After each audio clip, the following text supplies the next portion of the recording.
I'm going to look at just one of them. We looked at the Fed stuff before. Remember this tea leaf stuff? I'm going to look at, let me see.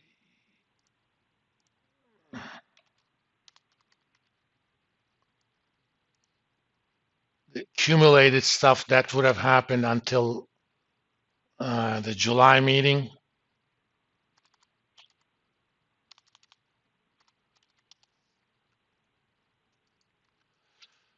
Current effective funds rate is 458. Let's look at the July futures.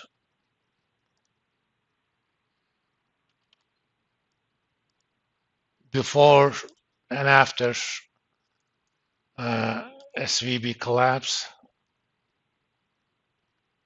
Collapse happened the Friday, the 2nd. No, Friday the 3rd. Let's look at the numbers on the 1st. About 2 days after, those guys actually sold their assets, sold their stocks. Let's look at the July futures. Let's look at the charts.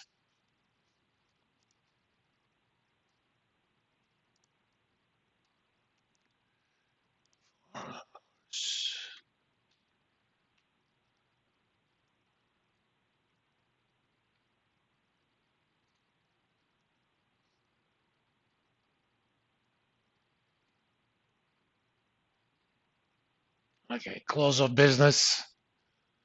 It was 94,625.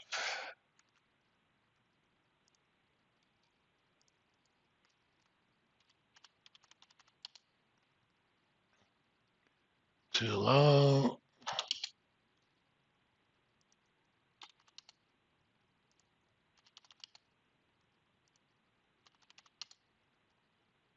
I think this doesn't do it much.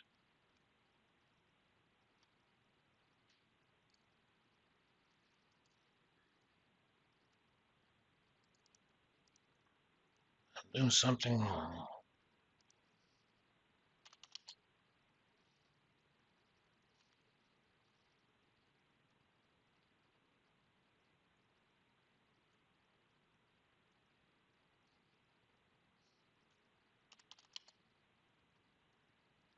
Yeah, I'm doing something wrong there.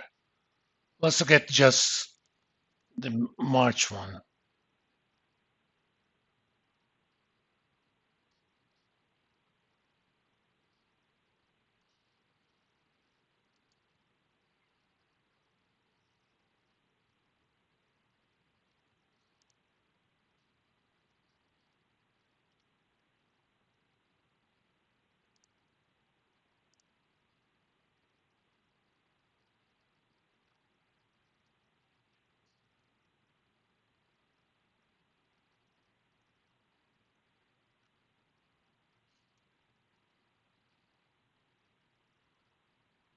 Let's just look at the March one.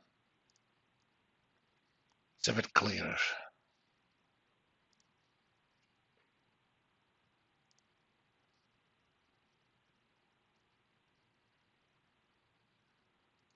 It's 95,335.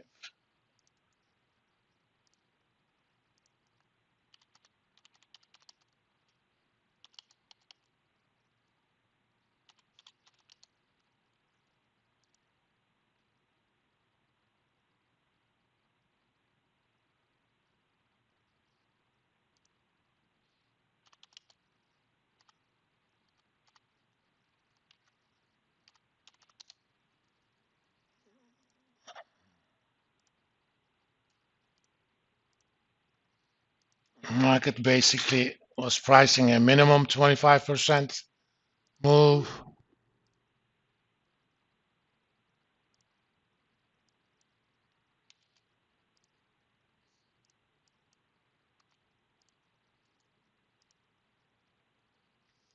With a 17% probable that it could have been 50. Now it's 95, 36, 75.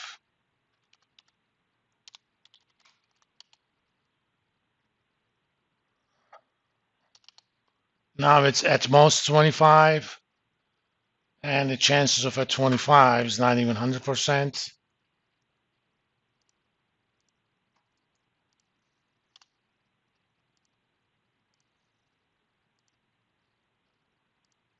Market is attaching about 72% chance that Fed is going to increase the rates by a quarter next Wednesday.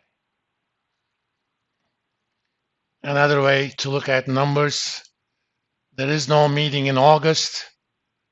Let's look at the August number so we can actually look at the implied rate.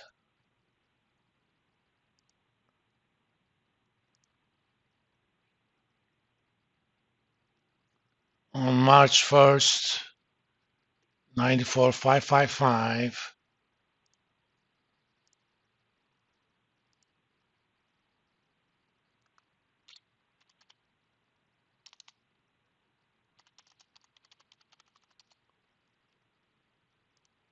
Market was expecting an effective Fed funds rate of 545 or so. Now 95.59, 441.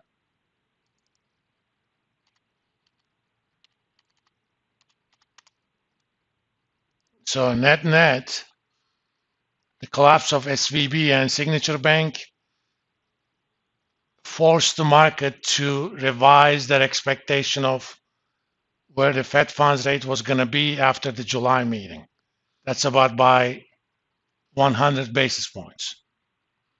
Before we left for the spring break, I don't know if I did it in this class or the next one, we actually looked at and we realized that market was expecting about at least 100 basis points move in the next 4 meetings. Now this says at most it's going to be no change, and it could be even a quarter point decline. That's the difference now. So market is already saying Fed is going to take the lesson. The recession, that mild recession that Fed was trying to get, is going to happen. So they're going to stop raising interest rates. Whether or not that will happen, we'll see.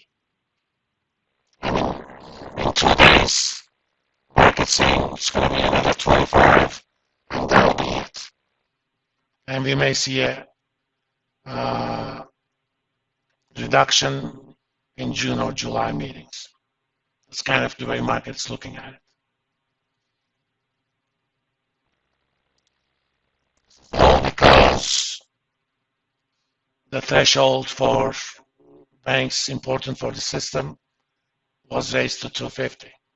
When Dodd-Frank was first being legislated, they actually wanted to do that 50 billion. 100 billion was a compromise to the banking lobby. I mean, in 2010, when it passed, I think the House was already gone to Republicans. Let me see.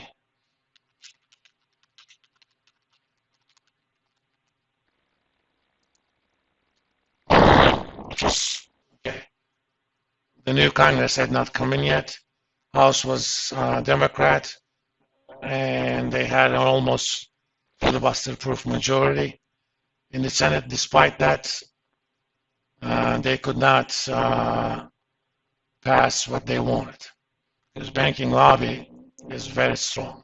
Okay? In fact, as soon as Republicans had the control of all 3, they still had to buy off some Democratic senators to be filibuster proof, but they did.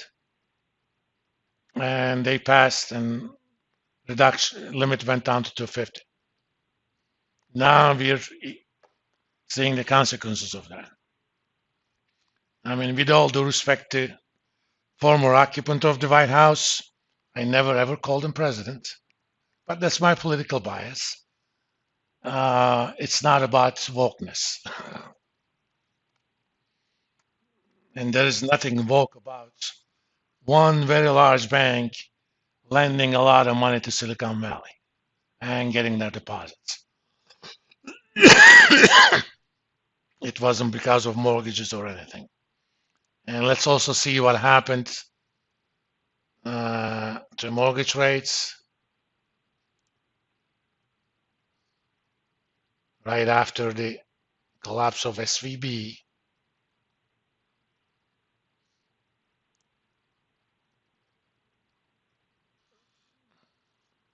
On March 3rd, these are typically the mornings, it was 7.10.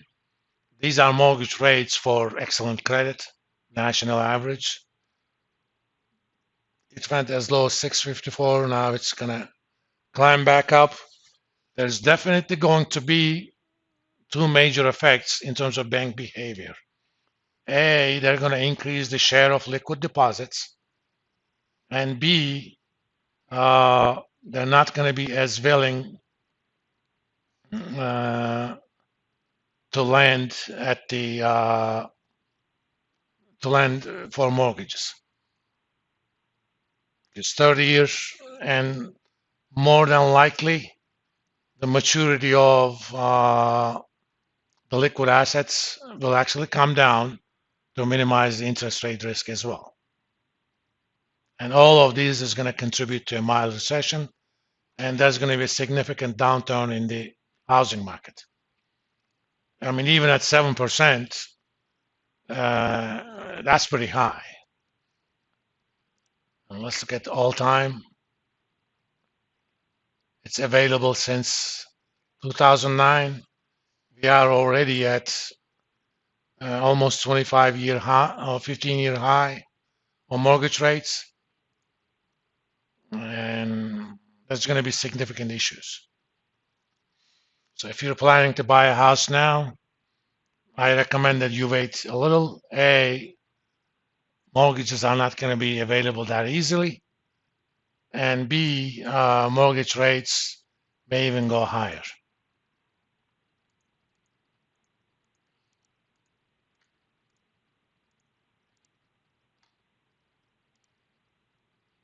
I'm going to stop here.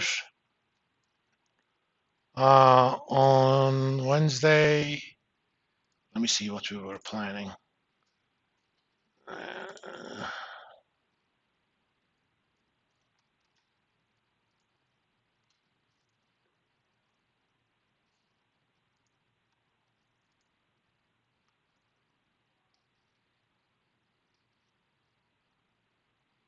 Okay. We were planning to talk about the convexity of fixed income portfolios. In fact, it kind of became perfect timing. It's not only duration, but convexity of fixed income portfolios matter and how to manage them. We'll also talk about a general approach to pricing defaultable bonds. And we'll go from there. After we cover convexity and stuff, I'm going to assign you guys a homework assignment.